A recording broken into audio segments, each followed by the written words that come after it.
ကြောက်ကြီးတွင်စစ်ကောင်မရှင်တပ်၏ပြစ်ခတ်မှုကြောင့်နှစ်အရွယ်ကလေးငယ်တိဆုံးကရင်အမျိုးသားစီးအယုံ KNU တပ်မဟာ3ညောင်လေးပင်ခရိုင်ကြောက်ကြီးမြို့နယ်အတွေ့စစ်ကြောင်းထိုးစစ်ကောင်မရှင်တပ်ကတနက်ဖြန်ပြစ်ခတ်မှုကြောင့်အသက်နှစ်အရွယ်ကလေးငယ်တဦးတေဆုံးပြီးကလေး၏မိခင်နှင့်ဖခင်ထိခိုက်ဒဏ်ရာရခဲ့ကြောင်းသိရသည်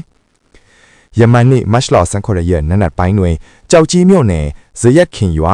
နန်းစလေးရွာတဲပြူရွာတို့ကတွင်စစ်ကောင်မရှင်တပ်ကစစ်ကြောင်းထိုးဝင်ရောက်လာသောကြောင့်ထိုရွာများအပါအဝင်ကျေးရွာပေါင်း၈ရွာမှအရတာ1943ဦးထွက်ပြေးကြရကြောင်း KNU ကယနေ့မတ်လ18ရက်တွင်သတင်းထုတ်ပြန်တယ်။ထို့သောထွက်ပြေးကြစဉ်စစ်ကောင်မရှင်တပ်၏တနက်များဖိခတ်မှုကြောင့်ဇရက်ခင်ရွာမှမိသားစုအားထိမှန်ပြီးအသက်နှစ်အရွယ်ဖိုးတောက်ကြဆိုသူကလေးငယ်တေဆုံးပြီးမိခင်ဖြစ်သူမလေးခင်နဲ့ဖခင်ဖြစ်သူကိုရဲမင်းနိုင်တို့ထိခိုက်ဒဏ်ရာအသီးသီးရခဲ့ကြကြောင်းသိရတယ်။လက်ရှိတွင်စစ်ကောင်မရှင်တပ်က KNU တပ်မဟာ3နန်းမြစ်အတွင်အရက်သားများအားပြစ်မှတ်ထားပြီးအကြမ်းဖက်လုပ်ရများပြုလုပ်နေသောကြောင့်အရက်သားများမှာဘေးလွတ်ရာနေရာများသို့တင်းရှောင်နေရသည့်အပြင်စိုးရိမ်ထိတ်လန့်မှုများစွာဖြင့်အသက်ရှင်နေထိုင်နေကြရကြောင်း KNU ကဆိုလဲ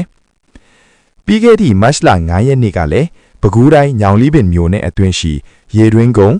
ခရူကုန်းနှင့်ကျောင်းကုန်းကျေးရွာများအတွင်စစ်ကြောင်းထိုးဝင်ရောက်လာသည့်စစ်ကောင်မရှင်တပ်က drone ဖြင့်ဘုံကျဲခြင်းတနက်ဖြန်ပြစ်ခတ်တပ်ဖြတ်ခြင်းတို့ကြောင့်အရတာ28ဦးသေဆုံးပြီး20ဦးခန့်ထိခိုက်ဒဏ်ရာရခဲ့ကြောင်းအရတာ10ဦးကျော်ပျောက်ဆုံးနေကြောင်းသိရတယ်။တပ်မဟာ3နယ်မြေတစ်ခုတည်းတော့မကပဲမတ်လဒုတိယအပတ်အတွင်း၌တပ်မဟာ1နယ်မြေတထုံခရိုင်တပ်မဟာ4နယ်မြေမြိတ်ထားဝယ်ခရိုင်တပ်မဟာ9မူဒရော်ဖာပုံခရိုင်တို့တွင်လည်းအရတာများအပေါ်ပစ်မှတ်ထားပြီးလေကြောင်းမှပုံကျဲခြင်းများကိုနေ့စဉ်နှီးပါလှုပ်ဆောင်လျက်ရှိကြောင်းတည်င်းရမြတ်များ၏ပြောကြားချက်များအဖြစ်သိရတယ်